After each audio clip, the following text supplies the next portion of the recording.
카보베르데와의 개막전 무승부는 실망스러웠습니다. 스페인은 거의 만점에 가까운 평가를 받은 보즈니아의 새처럼 날아오르는 선방 앞에서 뜻밖에도 아무것도 하지 못했습니다.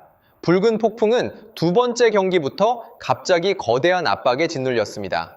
라로 하는 팬들의 믿음을 되찾기 위해 반드시 다시 바람을 일으켜야 했습니다. 하지만 기억해야 합니다. 다음 상대는 거인들을 쓰러뜨려 본 경험이 있는 팀이었습니다. 바로 4년 전 월드컵에서 왕좌의 주인 아르헨티나를 유일하게 꺾었던 사우디아라비아였습니다. 경기는 애틀랜타의 뜨거운 햇볕 아래에서 시작됐습니다. 그리고 가장 많이 제기된 질문은 이것이었습니다.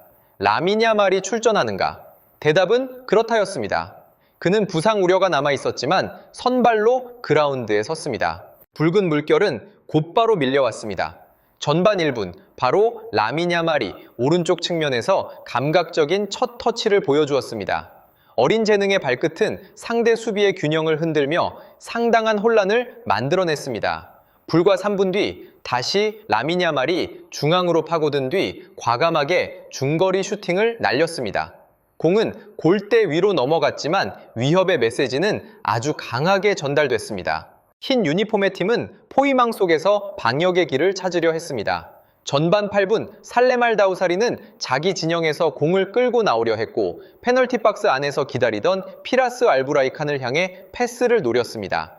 하지만 그 패스는 곧바로 끊겼습니다. 사우디아라비아의 공격 루트는 스페인의 강한 압박에 완전히 막혀버렸습니다. 그리고 스페인의 노력은 전반 11분에 결실을 맺었습니다. 주인공은 라민 야말이었습니다. 그는 골문 가까운 곳에서 가볍게 밀어넣으며 얕게 밀어넣으며 모하메드 알로와이스를 무너뜨렸습니다. 미켈 오야르사발의 도움도 매우 인상적이었습니다. 그것은 이번 북미의 여름 축제에서 나온 스페인의 첫 골이었습니다. 답답함을 크게 풀어내는 득점이었습니다. 피파 통계에 따르면 18살 343일의 나이로 라민 야말은 월드컵 역사상 8번째로 어린 득점자가 되었습니다. 스페인 선수만 놓고 보면 그는 이 대회에서 두 번째로 어린 득점자였습니다. 그보다 앞선 기록은 2022년 코스타리카전에서 18살 111의 나이로 골을 넣은 가비뿐이었습니다. 흥분한 공은 계속 굴러갔습니다.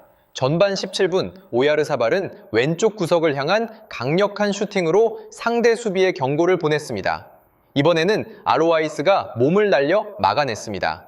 그러나 골키퍼 개인의 노력만으로는 집단 전체의 느슨함을 메울 수 없었습니다. 전반 22분 사우디아라비아의 후방에서 치명적인 실수가 나왔고 그 공은 스페인의 21번에게 너무 좋은 기회가 되었습니다. 오야르사발은 그 순간을 놓치지 않았습니다. 그는 차갑고 날카로운 마무리로 상대를 처벌했습니다. 전광판은 스페인 2골, 사우디아라비아 무득점을 가리켰습니다. 아시아 대표의 악몽은 거기서 멈추지 않았습니다. 불과 2분 뒤 무너진 팀의 잔해가 더욱 선명하게 드러났습니다. 전반 24분 오야르사발은 멀티골을 완성하며 상대의 상처를 더 깊게 만들었습니다. 이제 3골 차였습니다. 흰 유니폼의 수비 체계는 단 몇 분 사이에 산산조각 났습니다. 옵타 자료에 따르면 2골과 1개의 도움을 기록한 오야르사발은 1966년 이후 월드컵 한 경기 첫 25분 안에 3골에 직접 관여한 두 번째 선수가 되었습니다. 앞서 헝가리의 전설 라슬로 파제카스가 1982년 엘살바도르전에서 1골과 2개의 도움으로 이 기록을 세운 바 있습니다. 사실 오야르사발은 해트트릭에 거의 가까웠습니다. 전반 35분 공황 상태에 빠진 알로와이스가 공을 상대 공격수의 발 앞으로 그대로 넘겨주었습니다. 그러나 이어진 슈팅은 아쉽게도 크로스바를 때렸습니다. 전반전은 추가 시간 5분을 보낸 뒤 유로 챔피언 스페인의 3골 차리드로 끝났습니다. 경기장에 있던 관중들은 엄청난 압박을 목격했습니다. 기자 안드레 스트리트는 이 공이 혹시 헬륨으로 채워진 것 아니냐는 의심까지 내뱉었습니다. 스페인의 공격진에서는 슈팅이 계속해서 바람을 가르며 날아올랐습니다. 반대편에서 흰 유니폼의 선수들은 보이지 않는 그림자를 쫓아다니듯 지쳐갔습니다. 어쩌면 그들은 불타는 날씨 속에서도 경기장에 냉방 장치가 있다는 사실에 조용히 감사했을지도 모릅니다. 후반전은 벤치의 선수 교체와 함께 시작됐습니다. 루이스 데라푸엔테 감독은 라민 야말과 오야르사발을 쉬게 하고 피노와 페란토레스에게 기회를 주었습니다. 후반 4분, 익숙한 장면이 다시 반복됐습니다. 사우디아라비아의 하산 탐바크티는 공이 자신의 다리에 맞으면서 자책골을 기록한 선수로 처리됐습니다. 그 직전 마르크 쿠쿠레야가 골문 가까운 곳에서 과감하게 슈팅을 날렸고 아로와이스는 어렵게 쳐냈습니다. 하지만 결국 공은 다시 아시아 대표의 골문 안으로 들어갔습니다. 4골 차가 되어 버렸습니다. 이 자책골은 천일야와의 한 부분처럼 보이던 사우디아라비아의 반격 희망을 완전히 닫아버렸습니다. 4골 차의 여유를 얻은 스페인은 후반 70분부터 경기 속도를 느긋하게 낮췄습니다. 그들은 앞으로 다가올 거친 싸움을 위해 체력을 분배하며 천천히 경기를 운영했습니다. 그렇다고 아로와이스의 골문이 평온했던 것은 아니었습니다. 후반 64분 페란토레스는 골키퍼와 1대1로 맞선 완벽한 기회를 날려버렸습니다. 바르셀로나 소속 공격수는 공을 골문 밖으로 보내며 개막전에서 보였던 결정력 부족을 다시 떠올리게 했습니다. 반대편에서 사우디아라비아는 명예골을 찾으려 했지만 그 노력은 너무 흐릿했습니다. 6분의 추가 시간은 페란토레스에게 또 한 번의 아쉬움만 남겼습니다. 후반 추가 시간 4분, 그의 골은 오프사이드로 취소됐습니다. 경기 종료 휘슬은 후반 추가 시간 9분에 울렸고 경기는 스페인의 4골 차 승리로 마무리됐습니다. 스페인은 당당하게 H조 선두로 올라섰고 승점은 4점이 되었습니다. 며칠 동안 스페인 대표팀의 본부를 둘러싼 압박은 숨이 막힐 정도였습니다. 루이스 데라푸엔테의 선수들은 수많은 비판을 견뎌야 했습니다. 2,500개의 패스가 흘러갔지만 그것이 웃음 하나로 바뀌지 못했다는 조롱까지 들어야 했습니다. 하지만 이것이야말로 그라운드 위에서 나온 가장 강한 대답이었습니다. 모든 상대를 집어삼키며 유로 2024년 정상에 올랐던 그 강력한 집단의 모습이 돌아왔습니다. 데라푸엔테 감독의 인적 조정은 분명한 열매를 맺었습니다.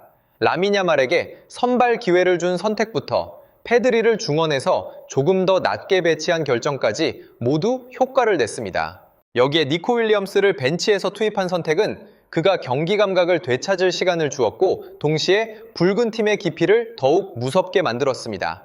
루이스 데라푸엔테 감독은 선수들이 전반전에 훌륭한 경기를 했고 긴 대회를 치르기 위해 필요한 안정성을 유지했다고 강조했습니다. 특히 곧 다가올 우루과이전이 많은 함정을 품고 있다는 점에서 그는 여론의 폭풍 앞에서 선수들을 보호하는 방패가 되었습니다. 자신의 능력이 의심받을 때 선수들이 느끼는 불만을 이해해야 한다고도 말했습니다.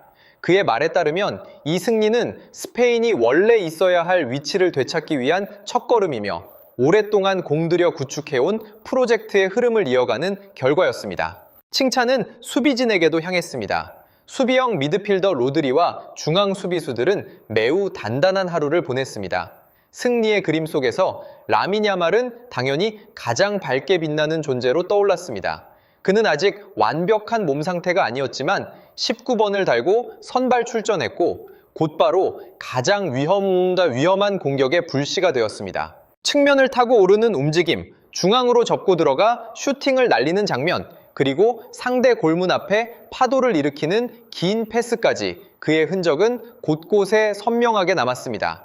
선제골은 그 엄청난 노력에 대한 정당한 보상이었습니다. 더 칭찬할 부분은 라민 야말이 수비 가담도 결코 소홀히 하지 않았다는 점입니다. 몇 주 뒤면 이 소녀는 19번째 생일을 맞이합니다. 마법 같은 두 발이 더 찬란하게 빛날 미래가 그를 기다리고 있습니다. 라민 야말과 함께 미켈 오야르사발의 이야기는 끈기와 자존심의 노래에 가까웠습니다. 카보베르대전 이후 29살 공격수는 거센 비판을 받아야 했습니다. 그는 월드컵 역사상 처음으로 경기 시작 후 30분을 넘길 때까지 볼 터치가 하나도 없었던 선수로 기록됐습니다. 그는 깊게 내려앉은 파란 유니폼의 수비 사이에서 완전히 고립됐습니다. 하지만 농구의 전설 마이클 조던이 비난을 동력으로 삼아 더 높이 올라섰던 것처럼 오야르사발은 개인적인 자존심의 상처를 폭발적인 경기력으로 바꿔놓았습니다. 우리는 대회 전 그의 흐름이 매우 인상적이었다는 사실을 기억해야 합니다. 그는 6번의 국제 경기 연속으로 골을 넣었고 스페인 대표팀에서 이 기록을 세운 희귀한 4명의 공격수 명단에 이름을 올렸습니다. 통계는 더 분명합니다. 그는 최근 11경기에서 18골에 관여했습니다. 그 안에는 12골과 6개의 도움이 포함되어 있습니다. 그는 단순히 골문 앞에서 기회를 기다리는 전형적인 최전방 공격수처럼 보이지 않습니다. 오야르사발은 공이 없을 때도 쉬지 않고 뛰며 상대 수비를 벌리기 위해 자신을 희생합니다. 하지만 상대가 약점을 드러내는 순간 그의 득점 본능은 곧바로 고개를 듭니다. 2골과 1개의 도움은 그를 비웃던 사람들에게 보내는 가장 강한 대답이었습니다. 스페인의 놀라운 변화는 많은 는 팬들에게 2010년의 기억을 떠올리게 했습니다. 그때 스페인은 강력한 우승 후보로 남아프리카에 도착했지만 개막전에서 스위스에 충격적인 패배를 당했습니다. 여론의 폭풍은 거세게 몰아쳤습니다. 그러나 결국 모두가 고개를 숙일 수밖에 없었습니다. 그들은 끝내 월드컵 우승을 차지했습니다. 현재의 흐름이 그때와 닮아 보이는 것은 사실입니다. 하지만 냉정함은 반드시 필요합니다. 솔직히 말해 사우디아라비아는 이날 경기에서 기대 이하였고 팀 전체가 너무 느슨했습니다. 카보베르데는 스페인의 축구를 어떻게 막아야 하는지에 대한 교과서적인 답을 보여주었습니다. 라인을 낮추고 페널티 박스 안을 빽빽하게 채우고 강한 압박 강도를 유지하며 빈틈없는 커버를 이어가는 방식이었습니다. 아시아 대표는 그중 첫 번째 부분만 어설프게 따라했고 두 번째 부분의 단단함은 완전히 잊어버린 듯 했습니다. 스페인은 한 경기 무승부 때문에 약한 팀이 된 것이 아닙니다. 그러나 힘이 빠진 상대를 크게 이겼다고 해서 완벽한 기계가 된 것도 아닙니다. 그래도 주말 우루과이전에서 승점 1점만 얻으면 H조 선두를 확실히 지킬 수 있다는 사실은 스페인에게 매우 큰 이점입니다. 그 덕분에 그들은 앞으로의 길을 훨씬 더 여유롭게 계산할 수 있게 되었습니다.